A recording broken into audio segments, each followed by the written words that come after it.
গণভোটে আমরা হায়ের পক্ষে আমাদের রায় দিব। আমরা পারবো তো ইনশাআল্লাহ। হা মানে হলো আজাদি, হা মানে হলো ইনসাফ।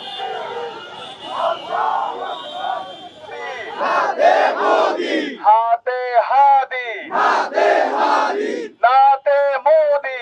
এই গণভোটে আমরা হায়ের পক্ষে আমাদের রায় দিব। আমরা পারবো তো ইনশাআল্লাহ। হা মানে হলো আজাদি, হা মানে হলো ইনসাফ। কি বুকে বাংলাদেশ আর হাতে বিদেশি?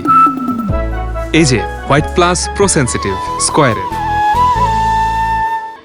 আগামীর বাংলাদেশ কিভাবে বিনির্মাণ হবে সেটা ঠিক করার জন্য আমাদের সঠিক প্রতিনিধিকে বাছাই করতে হবে। আমরা কি পারবো ইনশাআল্লাহ? আজকে 55 বছর পার করছি স্বাধীনতা পরবর্তী।